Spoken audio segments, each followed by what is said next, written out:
Welcome to the Podunk Polymath, a podcast dedicated to the sentiments of the secular, sarcastic, screwed-up Southern SJW and skeptic. I'm your host, Chris. Come on in. This is episode 36 of the Podunk Polymath Podcast. Hope you all had a great weekend. I don't know if I mentioned it last time, but there's a new patron, my friend Eric Parsons, who I've known since high school. Of course, he was on the episode about depression, Light in the Darkness. I really want to thank him for his contribution. He didn't have to. He's already helped me out quite a bit in many things, but I do want to express my appreciation to him. Other than that, I don't have anything in housekeeping. Pre-ramble-wise, I wanted to concentrate on something I saw in the news the other day. Saturday, there was a protest at Berkeley. Apparently, it was a Patriot Day, quote-unquote Patriot Day, celebration for Trump supporters, and some anti-fascist supporters showed up, and it turned into a riot, unsurprisingly. And this has, of course, caused a new round of Nazi punching conversations I've seen. Let's see how I can parse this. So first of all, let me give you some of the details. Police actually did a good job from what I heard from one of the Trump supporters. So that must be actually mean they were doing something right. And apparently the anti-fascist people showed up beforehand. The cops were there at the park making sure nobody brought anything in that was forbidden, prohibited, like tasers, bats, pepper spray, things of that nature. However, people still snuck them in, I guess, and cops, did smoke grenade, whatever they are, the grenades, pepper spray, whatever the fuck they are. So, yeah, they tried, but, you can't keep that many people out, no matter what you do. We keep them from keeping shit in and getting shit in there if they want to. So apparently it was a bunch of people. There were some oath keepers there, those assholes, from Montana, and bikers and all this bullshit. And then there's anti-fascists, some with the masks on, probably black bloc or whatever they are, starting shit. Now look, in this country we have a right to protest peacefully. Anybody should support protest, but I guess my point is, violence is often counterproductive, especially in a situation like this. What's it solving? What is the purpose of it? It seems to me it's just a bunch of fucking people looking for an excuse to do shit, to start fights and shit. Because it didn't sound like they showed up to fucking talk, that's for goddamn sure. Now, sure, yeah, I don't want these fucking Trump fuckers showing up in a public place and talking shit. But, what the fuck is the point of having these anti-fascist fuckers? It's not like they were spoiling for a fight anyway, to me. Isn't that enough to show up and scream in their faces and shit? I don't see the point of fighting, to be honest with you. That's just me. And to all y'all motherfuckers out there, and there's some people who I might piss off with this, I'm not, punching Nazis. Most of y'all ain't gonna punch shit, okay? Y'all ain't gonna do shit. Y'all gonna sit there and talk about it, but y'all ain't gonna do shit. There's a couple of people I know personally who probably actually would. They probably know who they are already.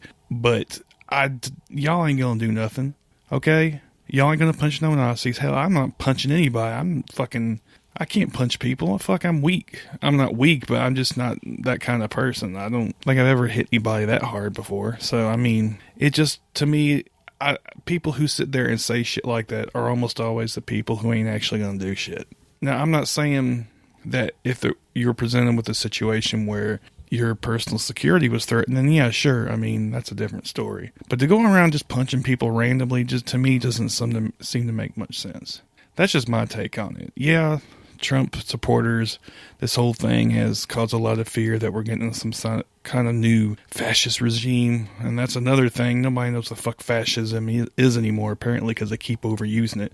Go look it up, please, before y'all start shouting out fascism, okay? I'm not doing it for you. You got to Google on your phone probably. Go look it up. Quit overusing it for every fucking thing you don't agree with. Okay, that's all I'm going to say. I'm done. For the palaver this week, I have somebody that I recently came aware of thanks to meme man Matthew O'Neill, who I may or may not have told y'all, I don't think I have yet, that he got 1,300 likes coming from 100 in the space of 4 days thanks to the Broadbent bump. Of course, Dan Broadbent is the co-host along with my guest Natalie Newell of the Science Enthusiast Podcast. She also did or is going to do a documentary. Well, it's pretty much done, and she's going to try to release it on YouTube and other places, see if people will listen to it. You can hear more about it on the Palaver. She's also got a web page or a Facebook page called Skeptical Parenting. And she's got 2 kids, so she keeps herself busy. And I hope you enjoy the Palaver, and I'll see you there. Where's the best place to meet your online friends? Where's the best party where the fun never ends? Where will Bobby Carey be our MC too? I bet you'd go if you only knew. It's ReasonCon, it's ReasonCon in Hickory, North Carolina. It's ReasonCon, it's ReasonCon, and the speakers couldn't be finer. We've got Matt Dillahunty and Aaron Ra, Callie Wright and Lawrence Krauss. We've got god-awful movies coming to you live, and Jim Craig and Shelley Siegel really jive. It's ReasonCon, it's ReasonCon. Meet the people in your favorite podcasts. It's ReasonCon, it's ReasonCon, the conference where you'll have a blast. I'm Dustin. And I'm Wesley. We host the Atheist Nomads Podcast. We're godless geeks who take a skeptical look at politics, religion, science, technology, and history. We also interview leaders in the atheist, skeptic, and humanist community. Check us out at atheistnomads.com. That's atheistnomads.com. Welcome to another edition of the Palaver here on the Podunk Polymath Podcast. This week I have someone who I just met fairly recently through Matthew O'Neill, who you might know from a couple other episodes of the podcast, and for the man who just got over 1,000 likes. So I'd like to present to you, well, let me read her bio first, sorry. She's co-host of the Science Enthusiast Podcast and creator/director of the Science Moms documentary. May I introduce to you Natalie Newell. How's it going, Natalie? Hey, good. Thanks for having me on tonight. No problem. Sorry to bring you out so late. That's all right. This is the first podcast I think I've recorded at midnight, so first time for anything. I think the other latest one was when Dan and I did the Brainstorm podcast at like 10:30 p.m., so this is my first midnight podcasting, so happy to be here. Thank you. And I was on Brainstorm. I think that was the first interview I did when I started the podcast. But anyway, so like I said, I only heard about you fairly recently, and I don't know how I missed you. I heard you from Matthew O'Neill, our mutual friend. Mm-hmm. And he was on your show, I guess?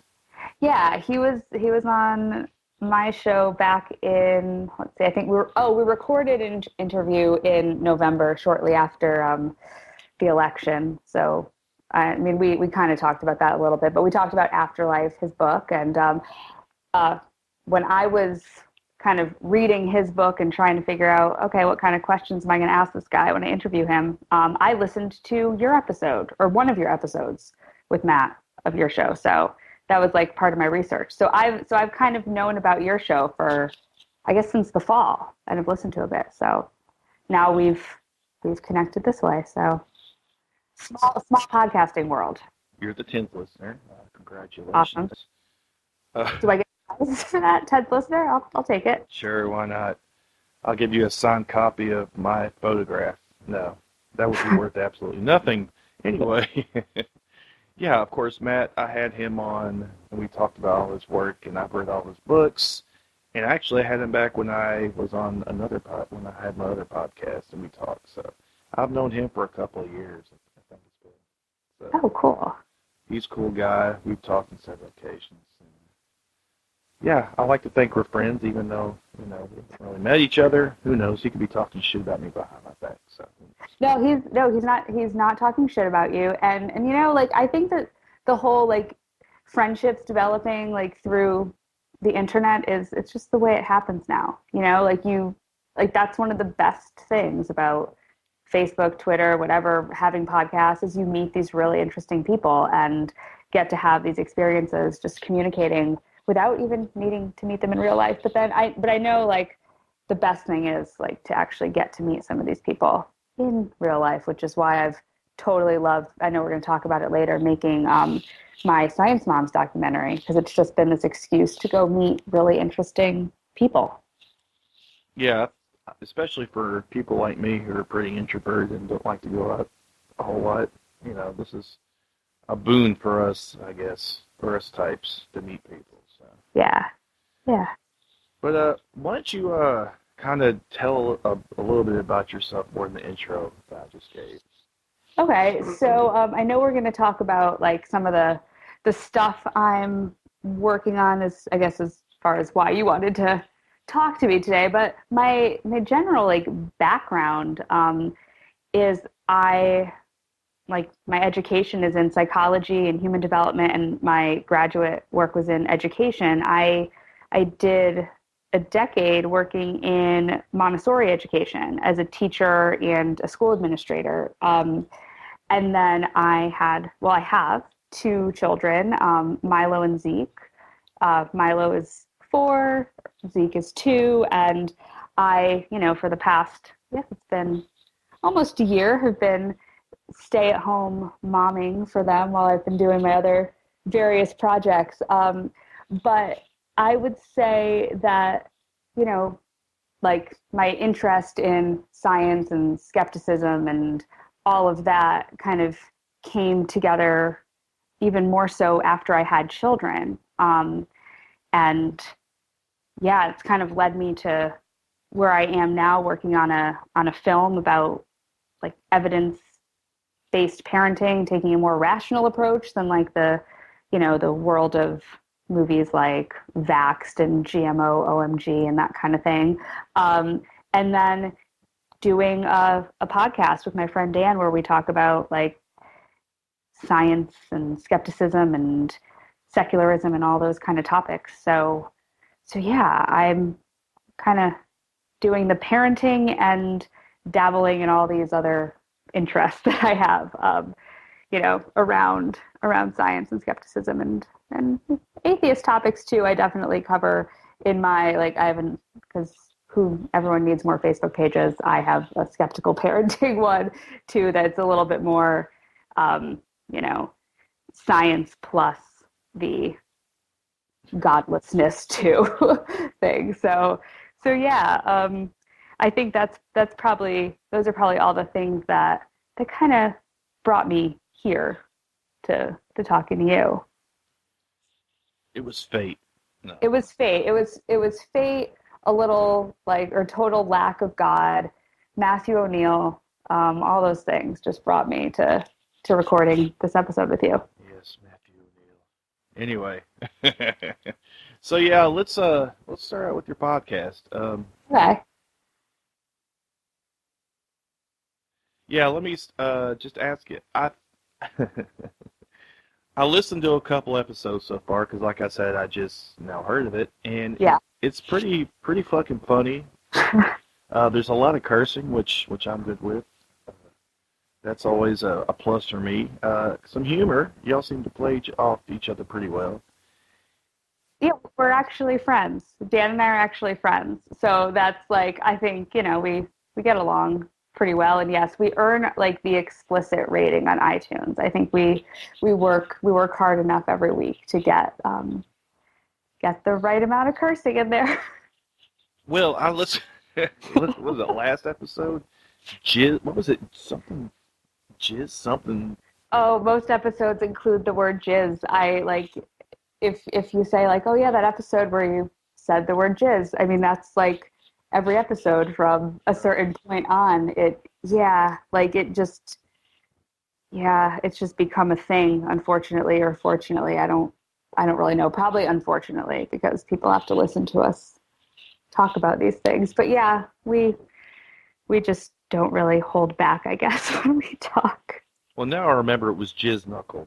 Jizz Knuckle, yes, and I think that would we begin every episode with just a bunch of swear words, and I think it was a few weeks ago or a month ago or something. I asked on Facebook, just on my personal page, hey, everybody, friends, give me your favorite swears. So I actually have a whole post and thread of tons of people's favorite swear words, and I have it bookmarked, and that's just what I pull from for most episodes is and Jizz Knuckle, I think that was our friend Nathan, who of the Trolling with Logic podcast, who submitted that word, and I just had to.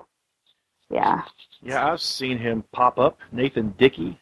Nathan Dickey. Yep. See, again, small podcasting world. And yes. I hadn't heard of him until you, so I'm getting more. My circle expanded. Exactly. The circle keeps growing because everybody just introduces, Yeah. It's incestuous, basically. It totally is. It is absolutely incestuous. And it's like, I think everybody just has a podcast to appear on other people's podcasts, and we all just do this. So it's an excuse to talk to cool people. And I'm totally okay with that. Like, I'm really happy to have a podcast just to be able to meet and talk to interesting people. Well, of course, there's the mythical SJW Circle Jerk. I don't know if you've ever heard of this or not. I've heard of that, but so who's involved in that? It was some YouTube atheist guy, apparently. Okay. Got something up his ass, and he claimed that all the SJW podcasts were basically contributing to each other. And but what's wrong with that? Yeah, even if it's true, you know what I mean? That's cool. People, supporting their friends. I don't know.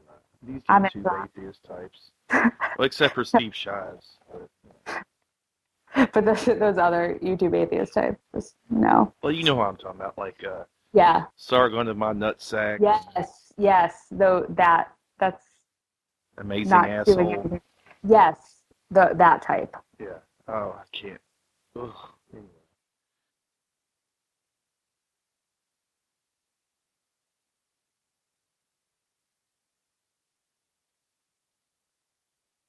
So, can you give me some of your, what are some of the themes you cover on your show?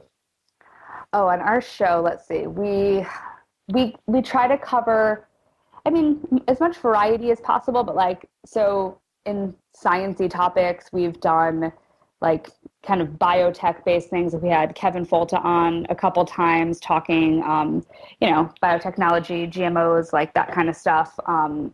We kind of going along that topic, we had our good friend Jason from a group called Vegan GMO talking from a vegan perspective on biotech and his part in this really cool organization, Cornell Alliance for Science.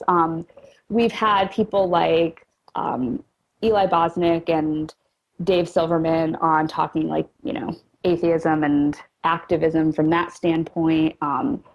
Something I've really enjoyed doing lately are a whole bunch of deconversion stories. So people who have left religion, like my friend Lydia, who is a Jehovah's Witness, or Yasmin Mohammed, who kind of told her ex-Muslim story. We just did a recording actually with Nathan Dickey. I'll bring him up again because he was Christian apologist all the way through his teens. So I think it's cool kind of getting to talk to people, who just have a story to tell, especially that leaving religion narrative is just really interesting to me. And then we have, people on who have written books. We just recorded an interview with this guy, Norman Ohler, who wrote a book about drugs during Nazi Germany time, Hitler's crazy drug use. And we talked to him for a while about the book. But yeah, all different kind of wide range of sciencey, skeptic-y, and, then we get the atheists in there too, to talk about life without God. And then we like to some of another, kind of favorite show we did too was one where we had Andrew Seidel come on because we love Freedom from Religion Foundation and, just talk about, I think it was the time he had some conversations with Westboro Baptist Church folks. We did an episode with him, then an episode with our friend Jeff, who had his atheist license plate in Pittsburgh or in Pennsylvania denied, and then had a whole thing with FFRF helping him out. And yeah, so we like to do some current events type of stuff, but then some larger discussions about, the like bigger topics, whether it's vaccines or biotech or whatever it is. But yeah, we're getting close to 50 episodes, so we're just rolling with it and, continuing to meet really interesting people through it. So basically, you like to get people stories, which Yeah. I try to do as well. And then you kind of fill it in with a bunch of fucking dick jokes. We do. Like, we bring on these guests who have fantastic stories to tell and information to give. And so, like, they're the high point of every show. And then Dan and I we're there to just bring it down a notch and, like, tell some dick jokes. And yeah, so that you figure out our formula. And, that's what we do every week. But really, like, it's, for me, I just feel like it's this cool, like, fun time to, like, bullshit with my friend and then bring some other people in to elevate the discussion and give us something interesting to talk about. And it's really been a fun experience to do this whole thing. And yeah, just try to create some content that people are interested in and, want to have a discussion with us about. So far, so good, maybe. You mentioned Yasmin Mohammed. Mm-hmm. You put me in contact with her, I think. Yeah. Yes. She'll be coming on the show in a couple of weeks. So yay, she's awesome. That was one of those interviews that I think we probably could have talked for like hours more, because your listeners will hear, like, her story is incredible, and she is an incredible person. And just Dan and I, like, totally appreciated her just coming on and being so candid, and yeah. Yeah, I'd heard her story somewhere else before, but that didn't make it any less compelling. Mm-hmm.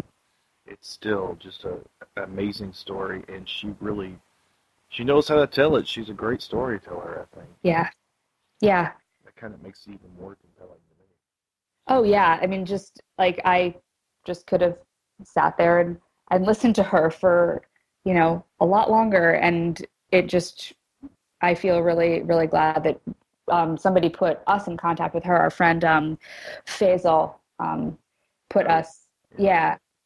So because he'd been on our show before, and just a friend of mine and Dan's, and yeah, he's like, you've got to talk to my friend Yasmin, and I'm really, really glad that he put us in contact with her. And really, that's the cool thing about having a platform like a podcast, is that you get to invite these people on to share their story with, hopefully, like, a different listener base than they had gotten to before. And then, the story spreads, the information spreads, and, the conversation continues. And, like, I feel like that's what we're doing, is just contributing to, the larger conversation about some of these topics. That's what I try to do too, which is why I wanted to have you on. Because, let me ask you this, doesn't Dan have a group or a page of science enthusiasts before he did the podcast? Yeah, so Dan has the Facebook page, and he has a website that goes along with it, just called A Science Enthusiast. And that at this point has well over 700,000 people that are following it. And then he has, like, an associated group called The Science Enthusiasts, just a Facebook, group that has, like, over 30,000 people in it. And so he has this whole, like, Facebook world. And then, because then he has these other pages like Skeptical Kitten and We Believe in Nihilism, and, like, these other, like, meme-ish pages. And then the, kind of home base of A Science Enthusiast. And he and I became, actually, like, internet friends, because I've been running the Science Moms project and page for the past, like, year and a half or whatever. And he and I became friends through that. And then just when we decided we wanted to do a podcast, to sort of associate it within that world of that like science enthusiast world. But like he's a science enthusiast. We use the for the podcast. Oh. So you know we changed it so it's a little more inclusive of me. So like I'm kind of a science enthusiast, but you know. How big of him to include? I know. We're really, really inclusive here. That it's the two of us. So, but it did kind of make sense. Like, we're gonna do this podcast together. Let's put it within this little world that already has, you know, like there was a potential listener base there. You know, people that maybe wanted to hear us or hear him talk a little bit, and then I was there, and I guess they're okay with hearing me tell dick jokes too. No, I really think you you bring great. Like I said, y'all play off each other well, and it's just really fun to listen to y'all banter. Yeah. So that's that's not always easy to find. That's kind of a Tom and Cecil dynamic, I guess, for Yeah. cognitive dissonance. Yep. I think y'all have achieved that. Ooh, that's podcast goals right there, to achieve anything of like the cognitive dissonance type of banter, because that's a hashtag podcast goals. Seriously. So like that's awesome. If we are anywhere close to that, I will take that. But yeah, I mean, I think really it's like we have a good time doing this. So, you know, if a few other people enjoy it, like, then we're stoked about that. Yeah, I definitely think y'all are going somewhere, and for me to say that is important.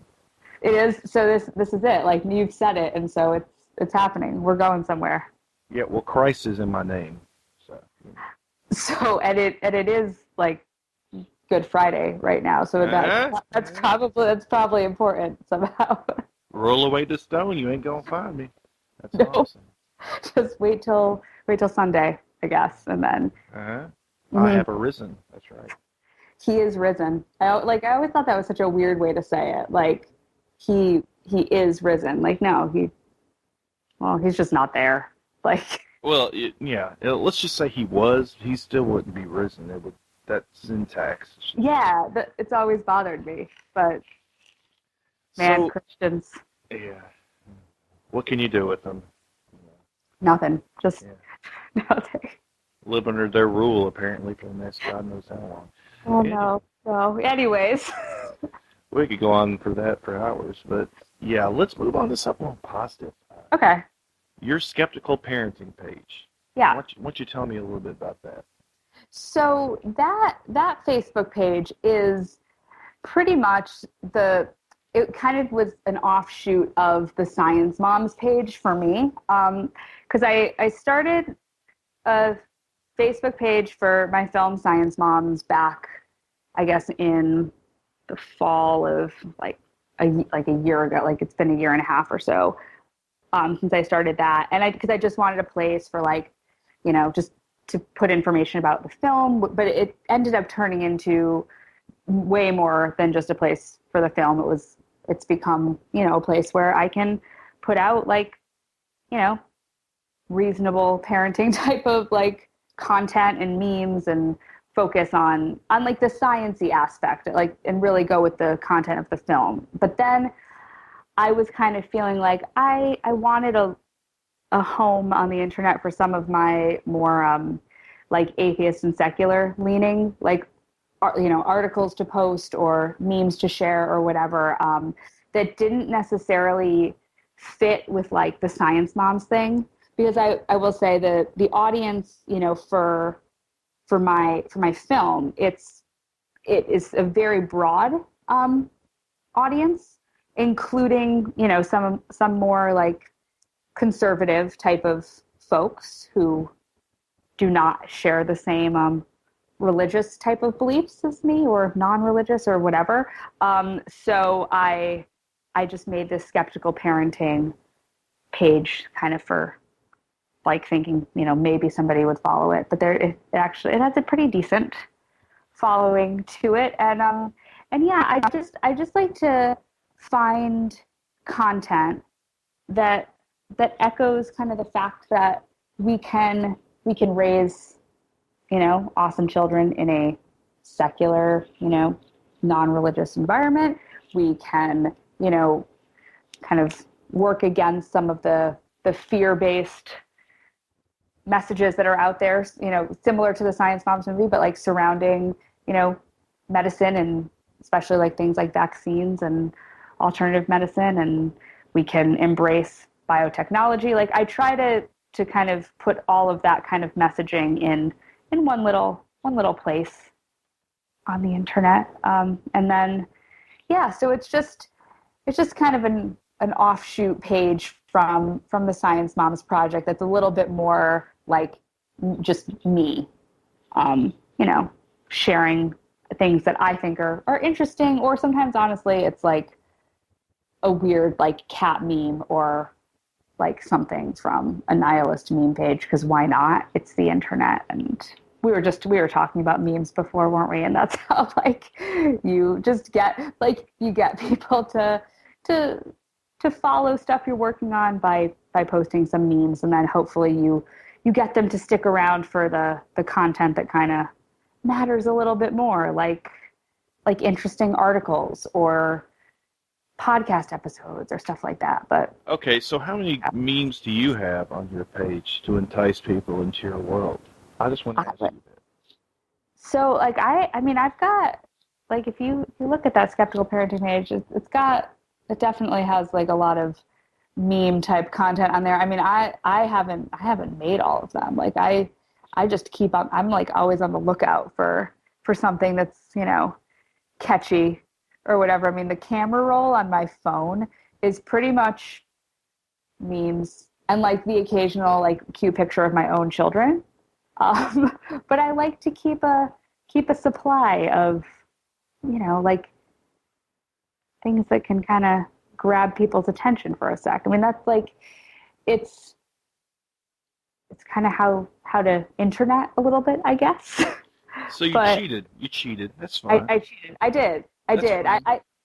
But then, like you have to get the Dan Broadbent bump with when he shares stuff to the science enthusiast page. It's like that's helpful. Okay, so I figured out the secret now. Okay. Yeah. So that's the secret. Yeah. Come for the memes, stay for the content, basically. That's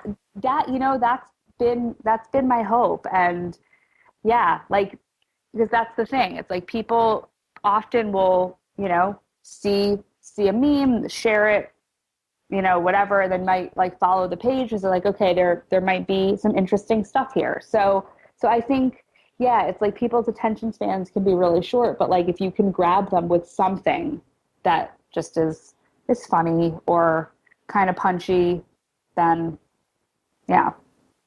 I feel like you've hit on something here.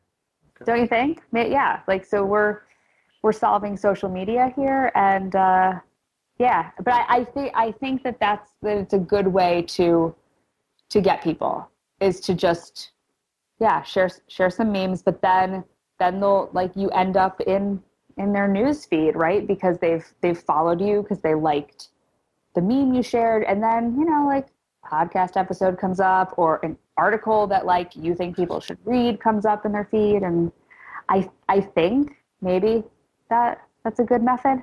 It's what I'm kind of working with, but I don't know. I might be right, might not. In all seriousness, I think it's interesting. I hadn't previously thought of it, of course, so that's why I hate it, because I hadn't thought of it first. But. Exactly. But, like then you just, like a good idea somebody else has, you just take it and run with it, and yeah. Yeah, I'm good with that. I'm good with hijacking people's ideas. Oh yeah, I think like share the ideas, share the good ideas. That's what the SJW circle jerk's all about, after all. Yeah. Like how do you get in on that circle jerk? Like that seems like a really, really good thing to be part of. You have to contribute to at least one of the members of the circle jerk. Okay. So, all right. Atheist Manifesto probably would be a good one. Of course, god awful movies, that kind of thing, I think. Yeah. I was just listening to a really good episode of Gay Theist Manifesto today while I was driving. They just did an episode on autism and like autism awareness month, or how maybe it should be autism acceptance month. But like it was a really, really good episode. I love that show. They do a really good job. I feel like that's a good segue of sorts into your documentary. Yeah. Because So, I'm sure that's one of the things you talk about, the whole vaccine autism link that doesn't really exist. That doesn't exist, that yet people are still doing really like ridiculous fucking things, like thinking that they could,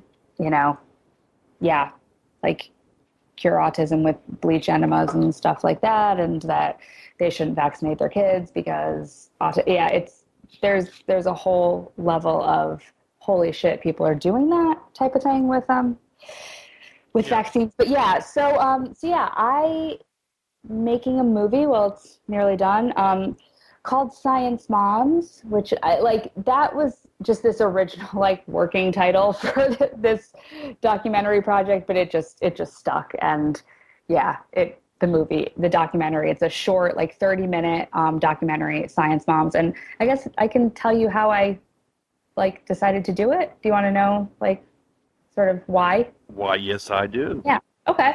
So when I had my kids, I was never super into like reading a lot of like mommy blogs or that kind of stuff on the internet so much. But there was one that I always liked called Grounded Parents. I think it's part of like the Skeptic network of blogs and sites and stuff.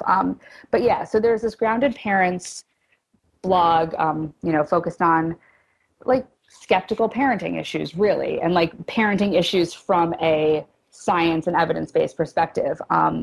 And so one night I was just up really late, as you are when you have a like 1-year-old, just feeding little Zeke, and I came across this. It was this like open letter written by a whole group of like scientists and science communicator moms, addressed to kind of like, the celebrity culture, like, Gwyneth Paltrow, like going anti-GMO, but then also doing crazy stuff, like shoving rocks up her vagina or advocating, like, I mean, really, like it's stuff that just should be in an Onion article, but no, it's like Gwyneth Paltrow's real life. Like, let's shove egg-shaped rocks into vaginas and just call it normal. But yeah, so this group of, scientists, moms, just a group of like, who I've come to learn are just these smart, funny, awesome, like badass women.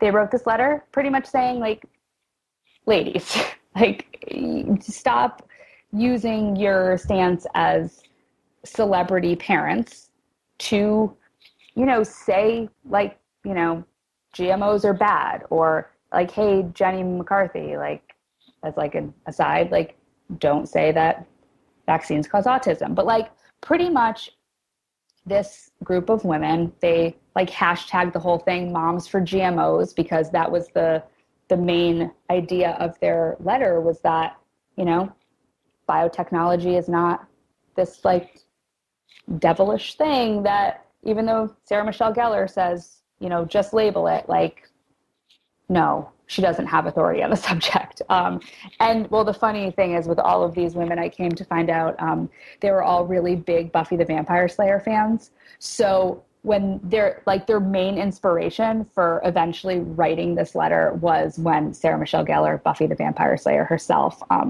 came out as anti-GMO. They're like, no, Buffy, like, a tragedy that that Buffy, came out like that. Yeah, people in this country are so obsessed with celebrity culture that they just think that anything that comes out of these people's mouths is just gospel truth.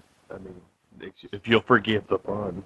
Yeah, but it's true. I mean, like there was like when Gwyneth Paltrow, who I know I've brought her up like again in the matter of minutes, but she's just my least favorite one of all of them, I think. But that she was able to have the platform of going to like Washington D.C. and speak about the issue of GMOs and say like, you know, as a mother, blah blah blah, whatever, like just label GMOs. It's like that doesn't grant her authority to kind of put out there a message based in myth and misinformation about, you know, something that actually is important. Like I think that, you know, food and trying to create the, you know, most sustainable, best food supply as possible is really important. And then to have celebrities kind of speaking counter to that and influencing the culture in that way, you know,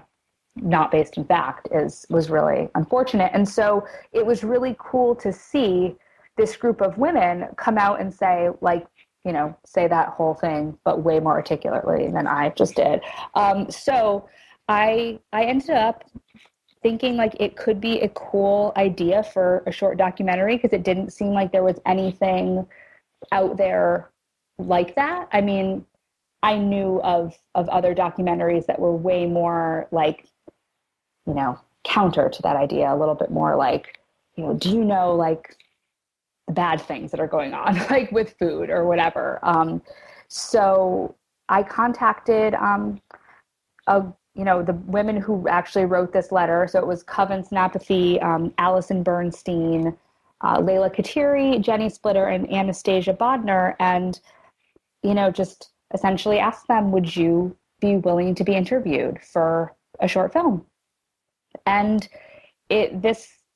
them kind of agreeing to it right away, which was awesome, led me to go and film each of them in various parts of the country and just have, you know, fantastic conversations with them where they were able to like dispel some of the myths around things like the, you know, supposed vaccine and autism connection, or actually break down like in layman's terms as best as possible, like what is a GMO, and talk about, you know, just parenting from their perspective, that, you know, we want to hopefully try to make parents feel a little bit more comfortable about their choices. And you know, that parenting is like hard enough as it is. And so, you know, our goal with kind of putting all of our messages together in this one film is to hopefully say to parents, or even just to anybody who's watching the film and has questions about some of these topics, is that like, even though there is this kind of fear-based culture around food and around health and around just so much, that, you know, let's look at the facts and about some of these issues, and perhaps we don't have to actually be as scared. And so I think, you know, the film it's very different than like a movie like Vaxxed, which is just based completely in like, let's see if we can scare the shit out of our audience with conspiracy theories. But you know, I hope with the film, you know, as people see it when it's done, is that it could kind of have that opposite effect and be like, oh, okay, like some of this stuff, like it makes sense to use reason and logic with these issues, instead of like, you know, sensational, like fear tactics. Yeah, good luck with that. You know, good luck with, I have big aspirations here. Like, I mean, like one of the coolest things that's kind of happened in, you know, just the time, you know, from starting the film project and, you know, doing a Facebook page and trying to like at least curate a little place on the internet where, you know, rational information can be shared, is like, you know, I will occasionally get messages to the page from people who have been following and maybe looked at an article or asked me a question about, you know, something. I mean, I've had several conversations about things like breastfeeding and formula feeding and all this kind of stuff, but like where people will say that just being able to have a place to receive information that's not, like, it's not mommy shaming, and it's like, trying to have as little, like, like, I don't know, not pass tons of judgment on people who just have questions, like, I think just trying to help people feel a little bit better about, some of the craziness that's out there, and that, there are more like-minded people than you think. Like, there are more people who look to evidence and to rational thought in parenting than maybe you think. And, as much as we can do to at least have a little place for that on the internet, like right now, I'm just trying to do my part with that. And then the movie will be done probably by the end of the summer. And I'm just hoping to find as many places to show it as possible, like conferences. And I would be happy to have it shown in various, public libraries and parenting groups and whatever, just places where as many eyes can get on it as possible. And, maybe just invite parents to think a little bit more critically about some of the things that they might be scared of, but don't even know why they're scared of them. Like GMOs aren't scary just because, Sarah Michelle Gellar says so. Well, she killed vampires, so obviously she has some understanding of these things. Come on, Natalie. I know. I should have a little bit more faith in her ability with that, But no, and Gwyneth Paltrow. I just can't. I can't. We can't. No. Let's just not go down that rabbit hole. Never. We'll never come out of it. I think it's important to have the counterweight, definitely. And though it is a steep hill to climb, I have to say, considering the kind of hold, because like I said, celebrity culture in this country is just out of control. Mm-hmm. And in order to get past that, you have to do memes, apparently. You have to do memes. That's it. You have to do memes. No, I have for the movie, and actually Dan is the one who put them together for me. I found some quotes from my movie, kind of based off of responses to things some of the celebrities said. And we have a woman from my movie next to Gwyneth Paltrow or something, where I think Gwyneth once said that anything that's natural can't be bad for you. And then one of the women in the film, Coven, her response to that is nature will kill you really quickly. So meme that and share that around. So yeah, because it is true. Nature will fuck you up. Sorry. Yeah, that's why so many of us died back in the fucking, we were, yeah. Neanderthals. Yeah, and yet people, kind of appeal to the past and whatever, but I'm super glad I didn't die in childbirth because thank you, modern medicine and hospitals and doctors and all of that. But it's very easy to say things like that, just go with what's natural or live a chemical free life. Well, no. Everything's a chemical. Sorry to burst your bubble, but there's all of those kind of ideas that float around and people latch onto them, and just to nicely dispel some of those myths is the goal. Yeah. So how long is the documentary? So it's a short film, so it will be just about 30 minutes. So yeah. And it's the kind of thing that it could have been a lot longer. What's funny is it started, I was I just want to do something that's 10 or 15 minutes, just a quick something, but it, doubled. And because there's a lot that can be said for these things, but I just wanted to keep it as a short film. That's cool. Do you have any ideas of where you want? You mentioned libraries, but do you have any sort of, Yeah, I have. It's going to be at a skeptics conference in Vegas in October, so that'll be awesome. And like, I would like it to, if any,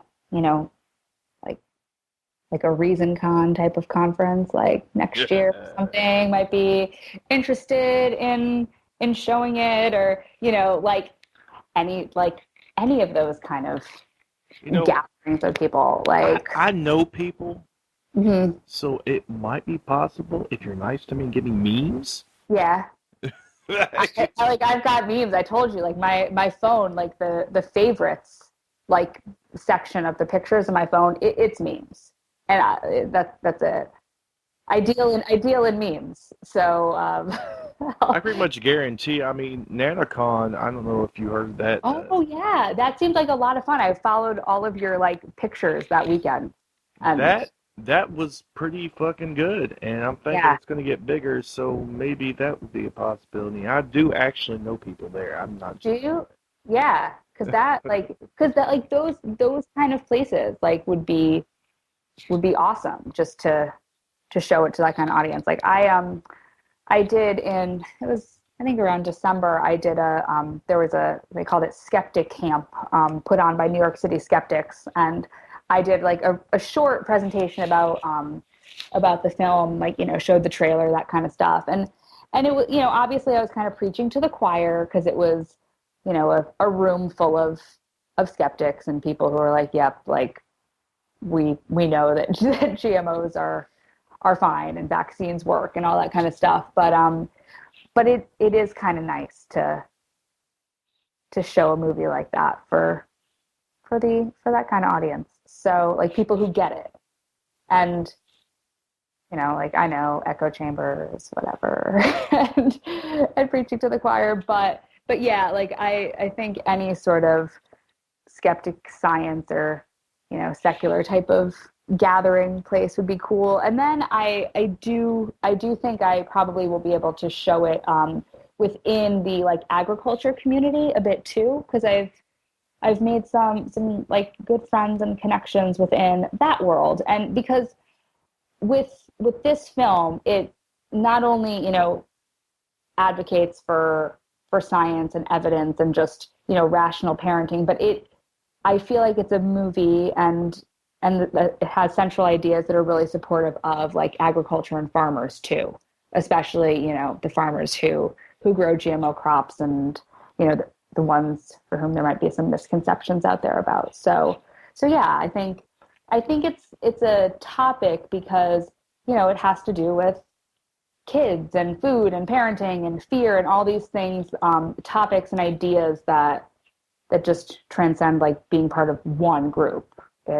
I think the messages can, touch a lot of people and cover a lot of bases. So hopefully I can just kind of cast a wide net, and some people will be interested in seeing the movie and talking to me about it and, getting the word out. So I think a lot of people would watch it and understand the message if you had, like you said, cast a wide enough net. Yeah. And it's one of those things, like social media has expanded the reach of a message to the extent that it's possible for something like your documentary to get a greater reach than was previously possible. I mean, it's like it. I don't know. Like, I mean, I was making fun a little bit, but maybe if you could come up with a viral enough trailer or something, maybe you get some attention. You never know.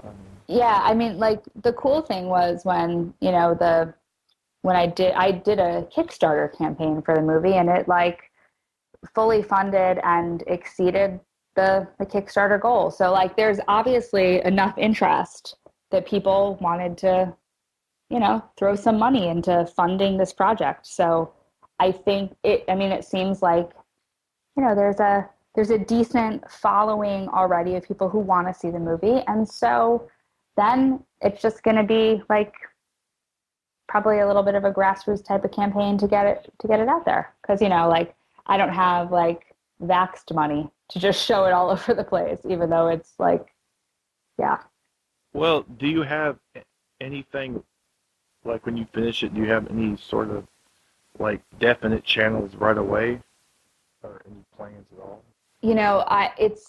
It's definitely going to be available like for for free, obviously, on the internet, like to watch, for people to watch on YouTube and stuff like that. Because I mean, the goal of the movie is for as many people to see it as possible. Like it's pretty much just to have out there as, you know, like something kind of educational and hopefully kind of interesting too to people. And then I'm kind of on the stage of figuring out like what the plan for actual like public showings would be. And that's where, you know, I've got some friends and like kind of putting our heads together as to what the best way to do that will be. But yeah, I think it is the kind of thing where really the goal is for just as many people to see it as possible. And so that will, thank goodness for the internet, that you can just put something out there and people like can watch it and hopefully will. Well, okay, I have a plan. Okay, let's do it. What you do is you put some sexy tile on it first, right? Mm-hmm. And then put on like RedTube or something. Mm-hmm. And like the first couple of minutes is like, you know, actual porn, but then then you kick in with the real shit, right? And they're already hooked because they've been watching the porn. Because they've been watching the porn, and they're just like, oh, GMOs. Okay, let's do this. You know, I'm just saying, it's better. It's like a meme, except it's a little longer. You know, it is, but then it just probably goes viral because it's like, oh, did you guys hear about that movie that ended up on the porn channel, but it's really a documentary about GMOs and vaccines and parenting? Then yeah, everybody watched it. But does the ends justify the means? I'm just saying. I kind of feel like if I did that, the people that are actually in the movie might be like, Natalie, what the fuck did you just do? Oh, whatever. I know. Whatever, you know, reputations. Who gives a Reputation, shit? Who cares? I mean, Reputation. I already you sort of know what I do based on the fact that Dan and I make dick jokes and say jizz. So Reputation, I mean, it's already, I don't know. Well, sometimes you don't say jizz, you spell it out because you say you're not going to say it. That is actually true. Yes. Yeah. I'm really impressed by the fact that you were able to raise this money via Kickstarter, and that 30 minutes to me is just like not long enough for this kind of subject. I know, but it's like, you know,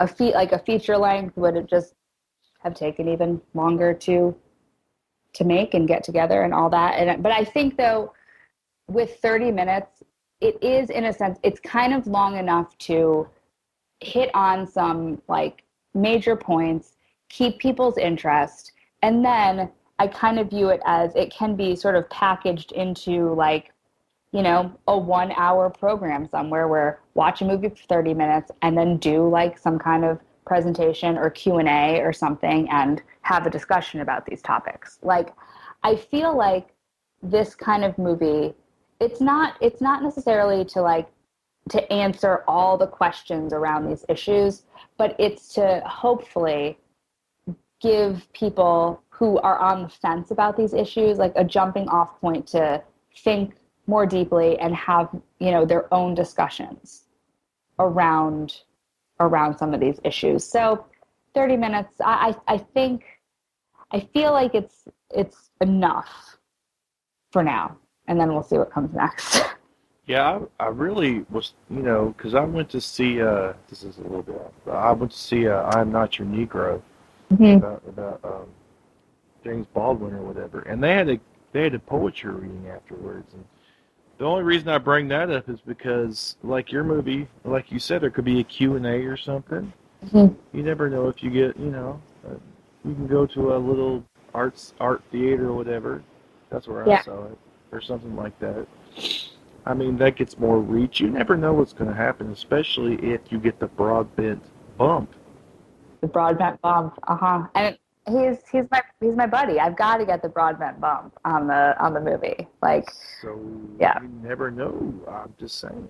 You know? Mm-hmm. I gotta think that those people are diehards, and I gotta think that they're gonna watch it and they're gonna tell their friends, and they're gonna tell their friends, of course, and I think you'll get a pretty good reach out of it. I hope so. And I hope I hope that I get like a good reach out of it. And then I hope that, all those people that eventually see it, that maybe there are a few that are watching and they're like, okay, like that something resonated with them. And that maybe, somebody who watch it thinking like, I need to only feed my children an organic, non-GMO diet because like that's what's healthy and that's what makes me a better parent and like all this kind of stuff. Like if some people can walk away from watching this movie and think, okay, like let me chill out a little bit on that. Let me rethink some of this. Like I think that that's pretty cool. So if it can, make people think a little bit. Well, I think a lot of these parents are genuinely concerned about their kids' health or whatever, and they're getting bad information. Absolutely, and that's why I feel like it's so hard to have to try to sift through all of that information that's out there because there is so much out there, and so that's why I wanted to get like in the film people who, are experts in these particular areas. Like I wanted to talk to, somebody who is a plant geneticist about GMOs, for instance. Like it makes sense to have people who are, relatable parents kind of talking about these things, but who also have, a background in this information and can really talk about these topics. So it's really tricky to know where to get the right information. And so, that's part of this is trying to do my little part to get good information out there to people. And yeah, it is. It's really hard. And I know like I've talked to my own like kids pediatrician when I've gone in just about conversations around vaccines, and her saying that she's amazed at some of the bad information that people come in with about fears about vaccines. And so there's just so much out there that just, isn't based in fact. So as much as like, I'm doing my little part, lots of people who, do the science communication and activism and all of that, like everybody kind of does their part to share good information.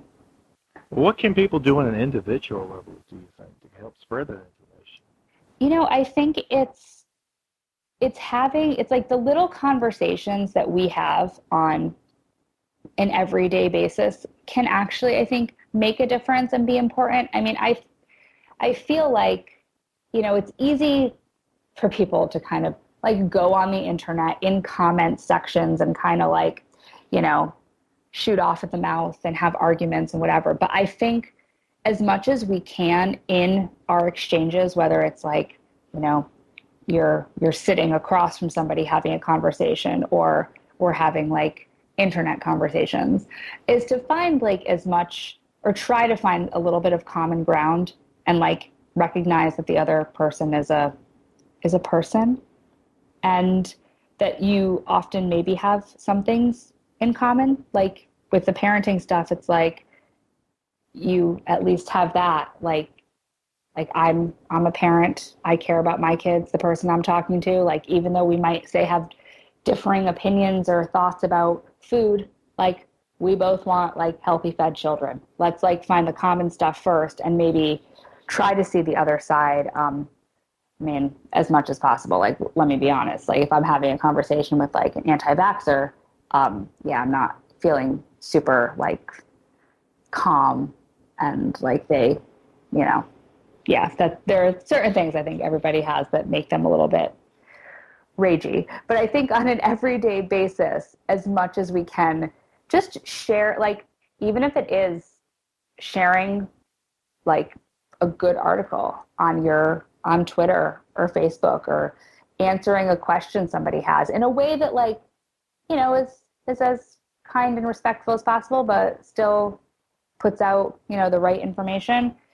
I don't know. I think that all those conversations we have on a daily basis add up and can be important. And, sometimes when you're having those, like, I don't know, when people have their like internet arguments in the comment section, like you're not necessarily having them to like win or to convince somebody who is really firm in their viewpoint, but to all, like for all those other people that might be watching the conversation happen, like the bystanders, the people on the fence who just want to kind of find good information. Like even if, that's what we're doing in all of those little like internet conversations, somebody might be looking and somebody might say like, okay, I'm going to look into this further. And so it's a lofty goal to like change everybody's mind. I mean, it doesn't happen overnight. And the culture of fear or whatever it is, or like all of these myths that exist around, I mean, gosh, so many topics. They're not going to go away overnight, but I think it's to kind of chip away slowly, in our daily interactions and conversations. And maybe everybody's individual sort of work on that adds up together. And, I guess I even though it's like just kind of an uphill battle, I think sometimes it's so many things, but it's continuing to put the effort in, even in small bits here and there. Yeah, I definitely think that's important.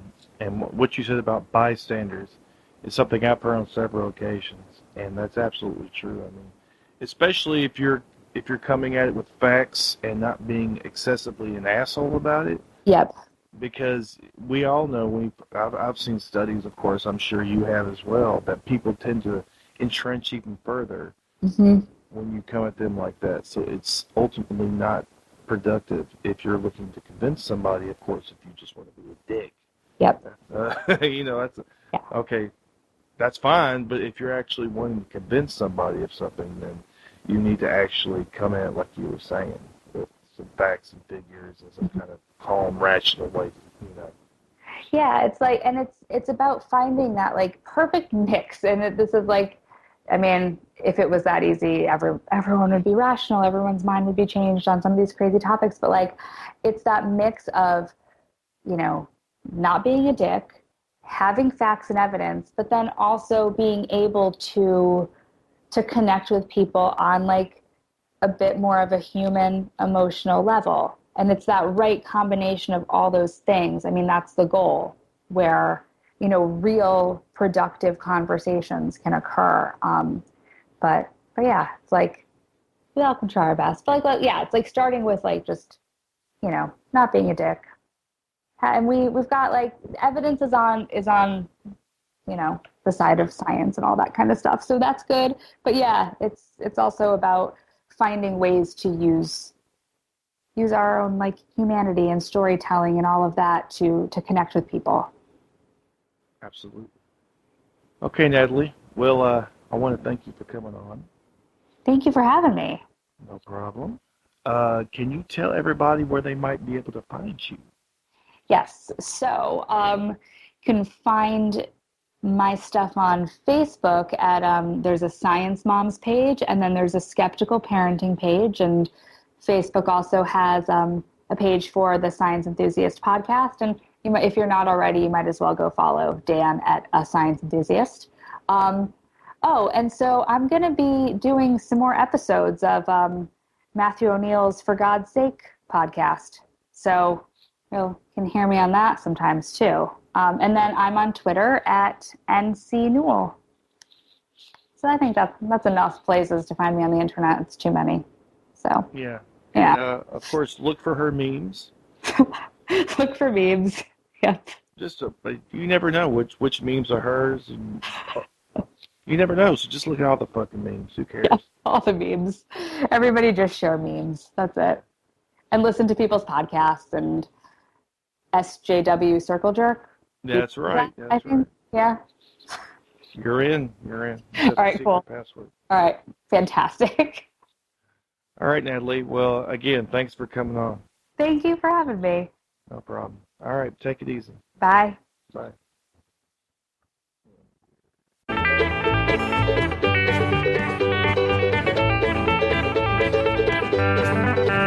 That'll do it for this episode of the Podunk Polymath Podcast. I want to thank Natalie Newell for coming on and talking to me. It was a great conversation. She's a great lady, and she has some awesome stuff to say, especially about parenting, raising kids, to be skeptical. And she's funny as fuck, and she's not afraid to curse on the podcast, and she's just an engaging personality altogether. So I hope you all enjoyed listening to her as much as I enjoyed talking to her. Of course, you want to check out the show, you can come to podunkpolymath.com. It's the website. Of course, the music was done by ... You can find their music at cdbaby.com/cd/... Of course, you can find me on Facebook, Twitter, YouTube, and Google Plus under the Podunk Polymath. Of course, the email to the show is podunk.polymath@gmail.com. If you want to become part of the Patreon posse, you can come to patreon.com/thepodunk-polymath. The call-in phone number is 615-378-POPO-7676. Two of the listeners and former guests, William Ferguson and Jessica Shaw, said they got drunk and were going to call the number, but apparently they don't know where it is. Well, I'm looking at the About page for the website right now, and it's right the fuck there. Okay, y'all, get with it. Anyway, you can become part of the group, which they were telling me about that in the Podunk Polymath Podcast Posse Facebook page at facebook.com/groups/the Podunk Polymath Podcast Posse, all separated by periods. Of course, there's also now a Podunk Polymath Podcast online store at zazzle.com/podunk_polymath. Of course, if you look on the sidebar, you can follow me on WordPress. You can find the show on Google Play, Stitcher, Apple, iTunes, of course. You can donate. There's a donate button there, as well as a Patreon button. You can follow the RSS feed. Of course, you can see the recent posts and the recent comments as well. And I wanted to mention, of course, this is going to be the last episode before ReasonCon. So, just to let y'all know, I'm going to be having a Podunk Polymath Podcast Posse Party Palace, triple pod, double pie, if you will. And there's going to be beer tasting and all kinds of carousals and such. Probably to be doing a Facebook Live from there. Going to probably do some recording, some interviews maybe. We'll see what happens. I'm going to bring a couple coolers. I already have a selection of local beers, so it should be interesting. Listen for that, and check me out on my personal Facebook to see the Facebook Live. I may post that stuff on the YouTube channel as well. It depends if the people want me to put it up there, because people are probably going to end up on there. I don't know if they want their face in the public forums, with me. Who knows? I mean, who wants to be seen with me publicly, really? So I can't blame them if they don't want to. So anyway, thanks once again for listening to the show. And until next time, y'all take it easy now, okay?